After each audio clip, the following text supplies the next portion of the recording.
वो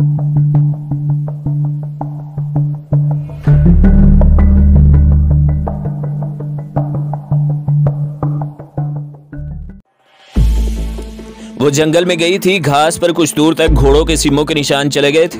आगे सींगों के निशान तो नहीं थे, मगर झाड़ियां घोड़ों के सींगों तक कुचली हुई थी। मैं बढ़ता चला गया। मैं दरख्तों की आड़ लेता कदम कदम आगे बढ़ रहा था। मैंने सुधा को आवाज दी, कोई जवाब ना आया।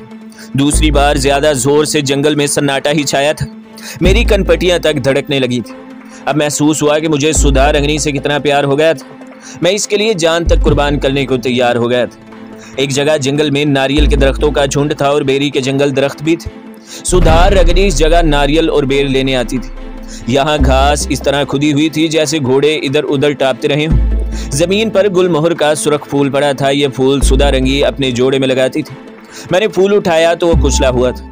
मैं फूल उठा ही रहा था कि मेरी नजर एक ऐसी शय पर पड़ी कि मेरा ऊपर का सांस ऊपर ही रह गया। यह सुधा रंगनी के सांप बेटे की कटी हुई लाश थी। इसे तलवार या खंजर से 3 टुकड़ों में काट दिया गया था।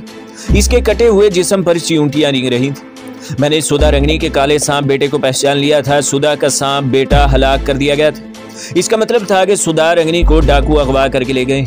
सांप ने हमला किया होगा और किसी डाकू ने तलवार कबार करके इसे टुकड़े कर डाले। जंगल आगे जाकर घना हो गया था और घोड़े के सींगों के निशान भी गायब हो गए थे। मैं डाकुओं की तलाश में दूर तक निकल गया था कि अचानक मुझे दूर से किसी मोटर स्टीमर की भोंपी की धीमी सी आवाज सुनाई दी। मेरे कदम वहीं रुक गए। दरिया में दूर से कोई स्टीमर चला रहा था। इस स्टीमर पर पटेल के रिश्तेदार और बेटे सवार होंगे और वो पुलिस को भी साथ लेकर आ रहे होंगे। अगर पुलिस साथ न भी हो तब भी इनकी नफरी ज्यादा होगी। वो हर किस्म के हालात का मुकाबला करने की पूरी तैयारी करके आ रहे होंगे और मैं अकेला ज्यादा देर तक इनसे नबरद आजमान नहीं हो सकता था। अब मैं सुधा रंगनी को तो भूल गया और मुझे अपनी जान बचाने की फिक्र पड़ गई थी। मैं जितनी तेज दरख्तों में भाग सकता था झोंपड़ी की तरफ भाग। दरिया के किनारे जाकर शुमाल की तरफ निगाह डाली तो दूर एक स्टीमर या मोटर लॉन्च चली आ रही थी। अभी वो काफी दूर थी। मैंने झोंपड़ी में आकर चप्पल उतार कर अपने पुराने जॉगिंग बूट पहने, जिस्म के गिर्द चादर लपेटी, मेरी सारी बंदूकें और 303 की दोनों राइफलें, कारतूस और गोलियां वगैरह। डाकू अपने साथ ही लगे थे। सिर्फ वही राइफल और गोलियां बची थी जो मेरे पास थी। यहाँ सब्जी और फल काटने वाली एक छुरी भी थी। मैंने इसे अपनी धोती में अड़स लिया और सुधा रंगनी का दिया हुआ सांप का मनका अपनी जेब में रख लिया। मैं एक बार फिर दरिया की तरफ आ गया।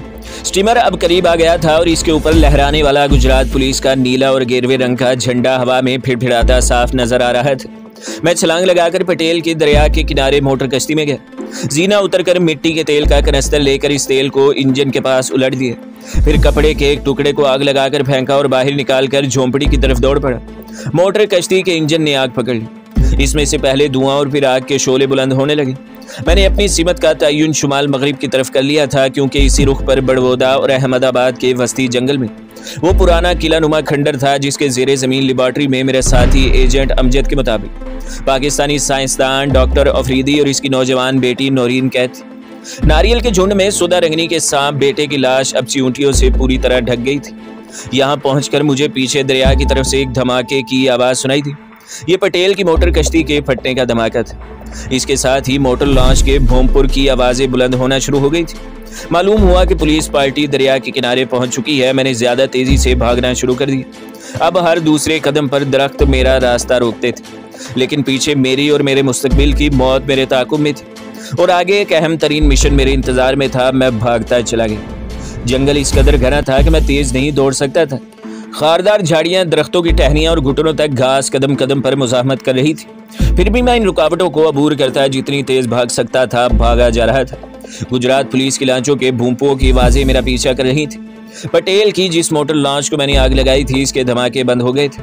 ऐन मुमकिन था कि पटेल के अड्डे पर लाशों को देखकर पुलिस मेरी तलाश में जंगल में निकल खड़ी हो, मगर यह जंगल इस कदर घना और दुश्वार गुजार था कि अगर मैं इसके वस्त की जानिब मजीद आगे निकल जाता तो फिर पुलिस तो क्या भारतीय फौज के जवान भी मेरा खोज नहीं लगा सकते थे। चुनाचा मैंने अपनी रफ्तार तेज कर दी। इन जंगलों के नशीबो फराज से वाकफियत और कुछ मेरा तजर्बा ज्यादातर जवानी का ताज़ा बलबला और खून और कौमी जज्बा मेरी हिम्मत बढ़ा रहा था। पटेल के डेरे से उठाई हुई कीमती राइफल गोरियों की पेटी के साथ ही मेरे कंधे से लगी थी। मेरा लिबास पटेल ही के संदूक में से निकाला हुआ धोती कुर्ता था। ऊपर मैंने चादर लपेट रखी थी। धोती में फल काटने वाली छुरी थी। जेब में माचिस की डिबिया भी थी। पाँव में जॉगिंग शूज थे। रुपया पैसा मेरे पास नहीं था। शिवराष्ट्र में सर्दी बहुत कम पड़ती है, चुनाचा मौसम सरमा में भी इन जंगलों में गर्मी और हबस की कैफियत थी। मैंने चादर उतार कर एक जगह झाड़ियों में अच्छी तरह से छुपा दी। जब मैं जंगल में दाखिल हुआ था तो सूरज दरिया की सीमत गुरूब हो चुका था और जंगल में शाम का अंधेरा बड़ी तेजी से उतरने लगा था।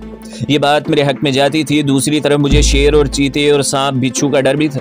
सांप के जहर पर काबू पाने के लिए तो मेरे पास इसका त्रियाक यानी मेरी हमदम, मेरी दोस्त और अब मेरी महबूब सुधार अग्नि का दिया हुआ सांप का मनका मौजूद था, लेकिन शेर, चीते और हाथी के बराह रास्त थे और अचानक हमले से बचाव मुश्किल था। अभी मैं पुलिस पार्टी से इतना करीब था कि किसी दरख्त पर बैठकर रात बसर करने का सवाल ही पैदा नहीं होता था। बस अल्लाह के नाम का विर्द करता, दिल में अपनी जिंदगी की दुआएं मांगता। दरख्तों और झाड़ियों से उलझता अंधेरे में आगे ही आगे बढ़ता चला जा रहा था। सीमत का तयन मैंने खास अंदाजे से किया था। इस जंगल में मैं पहले भी सुधारंगनी के साथ सफर कर चुका था। मेरी मंजिल बम्बई शहर था, जो इस वक्त मुझे हजारों मील के फासले पर महसूस होता था। मुझे सौराष्ट्र की सरहद को पार करके महाराष्ट्र प्रांत में दाखिल होना था। अकब में पुलिस पार्टी की लॉन्चों की भोंपुओं की आवाज अब नहीं आ रही थी। पीछे एक फायर की आवाज से जंगल गूंज उठा और दरख्तों के परिंदे फड़फड़ा कर उड़ गए। ये 393 की राइफल का फायर था। शायद पुलिस मेरे ताकुब में चल पड़ी थी, या ऐसा भी हो सकता था कि ये फायर मुझे दहशत ज़दा करने के लिए दागा गया हो। इतना मुझे मालूम था कि गुजरात पुलिस के सूखे साखे सिपाहियों में इतना दमखम नहीं कि वो रात के अंधेरे में इतने खतरनाक जंगल का रुख करें। ताहम मैं ज़रा सी भी गफलत नहीं करना चाहता था। मैं किसी जगह रुके बगैर आगे बढ़ता गया। जब रात का अंधेरा गहरा हो गया और मैं भी थक गया तो एक जगह घास में छुपे हुए पत्थरों के साथ बैठकर सुस्ताने लगा। जब सांस कुछ ठीक हुआ तो अल्लाह का नाम लेकर फिर चल पड़ा। ये हिम्मत तलब दुश्वार गुजार सफर रात गए तक जारी रहा। अब मैं इतना थक चुका था कि एक कदम चलने की सक्कत न थी। प्यास भी लग रही थी। कोई नदी नाला अभी तक मुझे नहीं मिला था। मैं एक जगह बेदम होकर बैठ गया। लिबास भी कई जगह से फट गया था। राइफल और गोलियों की पेटी अपने सामने जमीन पर डाल दी और लंबे लंबे सांस लेने लगा। ऐन इस वक्त जंगल किसी शेर की दहाड़ से गूंज उठा। मैंने चौंक कर अंधेरे में जिधर से आवाज आई उधर गौर से देखा। तारीकी में भूतों की तरह उस्तादा देव कामत दरख्तों के हेलों के सिवा और कुछ नजर नहीं आ रहा। शेर की दहाड़ करीब से बुलंद हुई थी। हो सकता है ये कोई आदमखोर शेर हो और इसे मेरी बू आ गई हो। मैंने राइफल उठाकर कांधे पर डाली और एक दरख्त पर चढ़कर इसके दो शाखे पर बैठ गए। ये दो शाखा जो जमीन से काफी बुलंद था, मेरे लिए ये एक मचान का काम दे रहा था। मैंने एक मोटी सी टहनी से टेक लगा दी। मच्छरों ने मुझ पर हमला कर दिया। ये एक नई मुसीबत थी। बहरहाल मुझे इस मुसीबत का मुकाबला करना था। मैंने धोती उतार कर इसमें अपना सारा जिस्म लपेट लिया। सिर्फ आंखें खुली थी। किसी ने सच कहा है कि नींद सूली पर भी आ जाती है। खुदा जाने किस वक्त मुझे नींद आ गई और मैं इसी हालत में दरख्त की टहनी से टेक लगाए सो गया। चिड़ियों की चहकार से मेरी आंख खुल गई। दरख्तों में और दरख्तों के नीचे दिन की रोशनी फैली हुई थी। मैं एक पल के लिए दम साधे वहीं बैठा माहौल का जायजा लेता रहा। सिवाय चिड़ियों की चहकार और परिंदों की बोलियों के वहां दूसरी कोई आवाज नहीं थी। दरख्त से उतरकर मैंने धोती बांधी, छुरी को कुर्ते की जेब में रखा, राइफल के चैम्बर को चेक किया। चैम्बर मैगजीन से भरा हुआ था। प्यास से हलक खुश्क हो रहा था। कुछ दूर चलने के बाद एक जगह पत्थरों में पानी का छोटा सा झरना नजर आया। इस झरने में से शफाफ पानी बहकर एक तिलिया में जमा हो रहा था। जी भरकर पानी पिया, मुंह हाथ धोया, खुदा का शुक्र अदा किया और अंदाजे से एक तरफ रवाना हो गए। ये सारे का सारा इलाका सतह मुर्तफा का था। ना हमवार पथरीली जमीन को जंगली देवदार और साल के दरख्तों से ढांप रखा था। खुदा खुदा करके घना जंगल खत्म हो गया। सामने धूप की रोशनी में फैला हुआ ऊंचा नीचा घास का मैदान था, जिसके आखिर में एक जगह दरख्तों की छांव में कुछ झोंपड़े दिखाई दे रहे थे। इन झोंपड़ों में एक जगह धुआं उठ रहा था। पास ही कुछ खेत भी नजर आए। मेरा लिबास सौराष्ट्र के आदमियों जैसा था, लेकिन मैं इन लोगों की जुबान रवानी से नहीं बोल सकता था। ताहम एक हौसला था कि राइफल मेरे पास है। मैं झोंपड़ियों की तरफ चल पड़ा। ये सीधे सादे नीम जंगली देहाती थे। मैंने ये फर्जी कहानी सुनी कि शिकारी हूँ, अपनी पार्टी से जंगल में बिछड़ गया था। इन लोगों ने मुझे मकई की रोटी और दूध पेश किया। ताज़ा दूध और मकई की रोटी ने मेरे जिस्म की खोई हुई तवानाई बहाल कर दी। इनकी जुबान जंगली गुजराती जुबान थी, जिसमें महाराष्ट्र प्रांत की बोली भी शामिल थी। उन्होंने कुछ बोलकर कुछ इशारों में मुझे बताया कि महाराष्ट्र की सरहद एक दिन और एक रात की मुसाफत पर है। मैंने एक दिन और एक रात वहां आराम किया। भरी हुई राइफल को मैंने अपने से अलग नहीं किया था। अगले रोज मैं ताज़ा दम था। यहाँ सुई धागे से मैंने अपने कपड़ों की थोड़ी बहुत मुरम्मत भी कर ली थी। इनकी औरतें जो चांदी के जेवरात से लदी फंदी थी, मेरे सामने मुस्कुरा कर देख रही थी। इन लोगों की मेहमान नवाजी मुझे हमेशा याद रहेगी। जब चलने लगा तो उन्होंने मकई की 4 मीठी रोटियां बांध कर साथ कर दी। मैंने हिंदुओं की तरह उन्हें हाथ जोड़कर धन्यवाद कहा और अपने सफर पर रवाना हो गए। मैंने एक दिन और एक रात का ये पुरखतर जंगली सफर तय किया। कैसे सौराष्ट्र प्रांत सीमा पार करके महाराष्ट्र की सरहद में दाखिल हुआ और फिर किन जान जोखों से मंजिलों पर मंजिलें तय करता। महाराष्ट्र के एक छोटे से देहाती रेलवे स्टेशन पर पहुंचा। ये एक अलग कहानी थी और मुहिम जोई की रोंगटे खड़े कर देने वाली दास्तान है। अगर मेरी ट्रेनिंग और जफाकशी साथ न देती तो मेरा इन आदमखोर जंगलों से जिंदा निकल आना मुहाल था। जिस वक्त मैं रेलवे स्टेशन पर पहुंचा तो मेरी दाढ़ी बड़ी हुई थी, लिबास तार तार था, मच्छरों के काटने की वजह से चेहरा सूजा हुआ था, लेकिन राइफल और गोलियां अब भी मेरे पास थी। मैं सीधा इस छोटे रेलवे स्टेशन मास्टर से जाकर मिला और इसे ये कहानी गढ़कर सुनाई कि मैं आंध्र प्रदेश का रहने वाला हूँ और अपनी शिकार पार्टी से बिछड़कर जंगल में भटक गया हूँ। मैं तामुल जुबान में बात कर रहा था, मेरा रंग भी सांवला हो गया था। स्टेशन मास्टर नाटे कद का, अधेड़ उम्र का मरहटा था। मैं तामुल जुबान बड़ी रवानी से बोल रहा था। स्टेशन मास्टर को मेरी दास्तान पर लाजमी तौर पर यकीन करना ही पड़ा। वो मुझे अपने छोटे से क्वार्टर में ले गया। यहाँ इसकी पत्नी मौजूद थी। मुझे हैंडपंप के नीचे नहाने को कहा गया, नए कपड़े पहनने को दिए गए, खाना खिलाया गया। कई दिनों के बाद चाय पीने को मिली। स्टेशन मास्टर ने मुझे बताया कि ये महाराष्ट्र का नामापुली रेलवे स्टेशन है। मैंने इसे कहा कि बम्बई में मेरे बड़े भाई कृष्णम आचार्य जी रहते हैं, मैं इनके पास जाऊंगा। आप मुझे किसी तरह बम्बई शहर पहुंचा दे, आपकी बड़ी कृपा होगी। मैंने नहाने के बाद इन पर असर डालने के लिए पूजा पाठ भी की थी और तामिल जुबान में रामायण के कुछ श्लोक भी ऊंची आवाज में पढ़े थे। माथे पर केरला के आचार्यों की तरह विष्णु देवता का तिलक भी लगा लिया था। ये स्टेशन मास्टर वैसे ही बड़ा नेक दिल था। इस पर मास्टर मेरी धार्मिक सभा से बहुत मुतासिर हुआ। इसने मुझे तसल्ली दी कि वो मुझे नामापुली से बम्बई तक का एक रेलवे पास बना देगा। तुम ये पास रास्ते में टिकट चेक करने वालों को दिखाते जाना, तुम्हें कोई कुछ नहीं कहेगा। मैंने इस मरहटे स्टेशन मास्टर के पास 3 रोज क्याम किया और फिर से ताज़ा दम हो गया। एक रात को मुझे ट्रेन में सवार करा दिया गया। मैंने स्टेशन मास्टर का हाथ जोड़कर शुक्रिया अदा किया और इसे धन्यवाद कहा और ट्रेन मुझे लेकर बम्बई की तरफ रवाना हो गई। ये भी काफ़ी लंबा सफ़र था। रास्ते में कई मुकामात पर ट्रेन बदलनी पड़ी। राइफल और गोलियों की बेल्ट अब भी मेरे पास थी। मुझे खूब मालूम था कि अभी एक अहम तरीन और ख़तरनाक मिशन मेरे सामने है, यानी बम्बई में अपने खुफिया एजेंट हकीम सुलेमान शाह से मिलने के बाद मुझे बड़बोदा और अहमदाबाद के दरमियानी जंगलात में वाक़े पुराने किले के खंडरात से अगवाशुदा पाकिस्तानी साइंसदान डॉक्टर अफरीदी और इसकी जवां साल बेटी नौरीन को बरामद करके पाकिस्तान पहुँचाना है। और इस मुहिम में मुझे इस राइफ़ल की अशद ज़रूरत थी। चुनांचे मैं राइफ़ल को अपने से अलग नहीं करना चाहता था। ट्रेन में मरहटे मुसाफिर मुझसे राइफ़ल के बारे में सवाल करते तो मैं तामुल और गुजराती से हिंदी में उन्हें यही जवाब देता कि मैं शिकारी हूँ। वो बड़े हैरान होते क्योंकि एक धर्मचारी और विष्णु का पुजारी शिकार का तस्वुर भी नहीं कर सकता। लेकिन मैं उन्हें ये कहकर चुप करा देता कि मैं ब्रह्मू समाज का आचार्य हूँ, जो गोश्त भी खाते हैं और मुर्गी भी मारते हैं। बहरहाल खुदा खुदा करके मेरा यह अज़ियतनाक सफ़र ख़त्म हुआ और एक रोज़ जबकि दिन अभी निकला ही था कि ट्रेन भारत के सबसे खूबसूरत उरूसुलबाद बम्बई शहर के अजीमुशान रेलवे स्टेशन में दाखिल हो गई। इस शहर में मैं पहले भी आवारागर्दी कर चुका था। मेरे लिए ये कोई नया शहर नहीं था। नेक दिल मरहटे स्टेशन मास्टर ने मुझे कुछ पैसे भी दिए थे, जिनमें से मेरे पास सिर्फ 3 रुपये ही बाकी बचे थे। रेलवे स्टेशन से बाहर निकलकर मैंने एक विक्टोरिया वाले से चलनी रोड जाने को कहा। इसने कहा, आचार्य जी 5 रुपये लूँगा। मैं बम्बई के बोरीबंद रेलवे स्टेशन पर उतरा था और यहाँ से चलनी रोड काफ़ी दूर था। 5 रुपये किराया ज़्यादा नहीं था, लेकिन मेरे पास सिर्फ 3 रुपये थे। मैं ये भी मुनासिब नहीं समझता था कि विक्टोरिया वाले को ये पता चले कि मैं चलनी रोड पर हकीम सुलेमान शाह के मतब पर गया हूँ। मैंने कहा कि मुझे चलनी रोड से पीछे उतार देना, 3 रुपये दूंगा। वो राज़ी हो गया। रास्ते में मुझसे पूछने लगा, आचार्य जी तो जीवन हत्या नहीं करते, फिर आप ये बंदूक किस लिए उठाए फिर रहे हैं? मैंने कहा कि ये बंदूक मेरे एक भाई बंद की है, इसे देने जा रहा हूँ। बम्बई का मौसम बहुत खुशगवार था। धूप निकली हुई थी। बम्बई की आलीशान सर्बफलक इमारतों में दिन की रोशनी बड़ी खूबसूरत लग रही थी। सड़कों पर लोगों का हुजूम चल रहा था। विक्टोरिया नपी तुली रफ्तार से चल रही थी। मुझे सोचने का मौका मिल गया। विक्टोरिया टिक टिक करती सड़क पर चली जा रही थी। यह चर्च रोड थी। यहाँ से 2 सड़कें गुजरने के बाद चलनी रोड आ जाता था।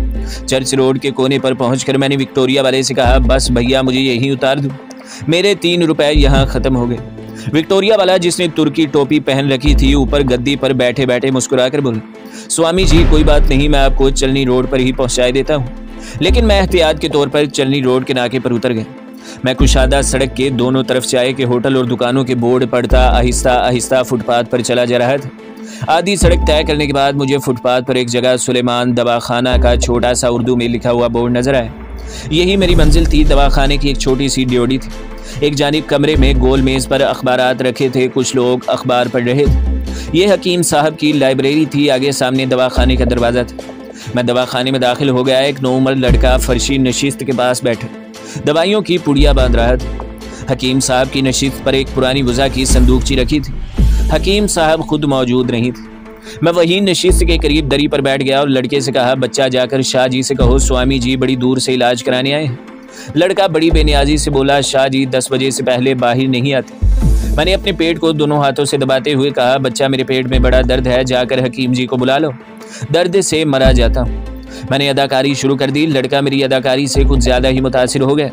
जल्दी से उठकर दुकान के एक भी हिस्से में गायब हो गए। मैंने दवाखाने का जायजा लिया। मामूली सा दवाखाना था। लकड़ी के खानों में किस्म किस्म की लेबलों वाली दवाइयों के डब्बे और बोतलें रखी थी। दीवार पर गांधी और पंडित नेहरू की तस्वीरें भी लगी थी। लड़के ने वापस आकर कहा, शाह जी आ रहे हैं, और वो दोबारा पुड़िया बांधने में मसरूफ हो गया। मैंने दर्द की अदाकारी जरा कम कर दी। थोड़ी देर बाद लड़के ने मेरी राइफल की तरफ इशारा करके पूछा, क्या आप शिकारी हैं? मैंने मुस्कुराकर कहा, नहीं बच्चा, मैं शिकारी नहीं हूँ, ये तो किसी की अमानत है। मैं तो चिऊंटी भी नहीं मार सकता, जीनी। थोड़ी देर बाद एक दुबले जिस्म वाला अधेड़ उम्र का सांवला सा आदमी कुर्ते पजामे में मलबूस हाथ में तस्बीह लिए दाखिल हुआ। इसका सर दरमियान से गंजा था और कनपटियों पर सफेदी आ चुकी थी। इसका चेहरा बता रहा था कि इसे मेरे आने पर कोई खुशी नहीं हुई। मैंने दोनों हाथ जोड़कर प्रणाम किया। हकीम जी संदूकची के पीछे बैठ गए और नागवारी से बोले, स्वामी जी मैं 10 बजे दुकान पर आता हूँ। बाहर बोर्ड पर लिखा है, गुजराती में भी और हिंदी उर्दू में भी। कहिए आपको क्या तकलीफ है? मैंने बड़ी लजाजत से कहा, शाह जी क्षमा करें, मैं परदेसी हूँ, पेट में बड़ा दर्द है, इसलिए आपको तकलीफ है। हकीम जी ने मेरी तरफ देखे बगैर ही एक बोतल में से कोई माजून निकाल कर कागज पर डाली और मेरी तरफ बढ़ाकर बोले, इसे चाट लें, अभी दर्द जाता रहेगा। मैंने माजून वाला कागज हाथ में लेकर इसे गौर से देखा और कहा, महाराज गांव में वैद्य जी ने कहा था कि अगर नीले रंग का मरवारीद मिल जाए तो दर्द फिर कभी नहीं उठेगा। नीले मरवारीद का सुनना था कि हकीम जी एक पल के लिए जहां खड़े थे वहीं पत्थर की तरह सख्त से हो गए, लेकिन उन्होंने मेरी तरफ अब भी आंख उठाकर न देखा। जो लड़का पुड़िया बांध रहा था, इसे कहा, अब्दुल जा चाय वाले से 2 चाय ले। लड़का वहीं काम छोड़कर दवाखाने से निकल गया। इसके जाने के बाद हकीम जी ने किसी तजस्सुस का इजहार न किया। संदूकची का ढकना उठाकर इसमें से कुछ तलाश करते हुए बोला, स्वामी जी जिस रंग के मरवारीद का आपने जिक्र किया है वो तो कहीं नहीं मिलता। मैंने आगे झुककर आहिस्ता से कहा, मुझे तो यही बताया गया था कि आपके पास नीला मरवारीद मौजूद है। हकीम जी ने संदूकची का ढक्कन बंद कर दिया। नशिस्त पर से एक कागज और पेंसिल उठाकर मेरी तरफ बढ़ाया और जिसने आपको ये कहा है इसका नंबर लिख दें यहाँ। मैंने अपना वो खास कोड नंबर कागज पर लिख दिया जो पाकिस्तानी चीफ ने मुझे दिया था और जिसकी खबर हकीम सुलेमान शाह को भी कर दी गई थी। कागज पर नंबर पढ़ते ही हकीम जी ने कागज को फाड़ कर पुर्जे पुर्जे कर दिया और गुलदान में फेंक दिया और उठते हुए बोले, मेरे साथ आ। वो मुझे दवाखाने के पीछे एक छोटे से कमरे में ले गए जहाँ दीवार के साथ मदम सा बल्ब जल रहा था और एक पलंग पर मैला सा बिछोना बिछा था। मेज पर टाइम पीस, अखबार, एक रिसाला, माजून की शीशी चम्मच और गिलास पड़ा था। एक पुरानी सी कुर्सी पलंग की पानी के करीब ही रखी हुई थी। हकीम जी ने अंदर आते ही दरवाज़ा बंद कर दिया, मुझे कुर्सी पर बैठने का इशारा किया, खुद पलंग पर बैठ गए और बोले, इसका नाम क्या है जिसने तुम्हें मेरे पास नीला मरवारीद लेने के लिए भेजा है? अमजद, मैंने आहिस्ता से कहा। यह हकीम जी का आखिरी इम्तिहान था। इसके बाद वो मुतमईन से नजर आने लगे। मुझे राइफल और गोलियों की पेटी कोने में रखने को कहा।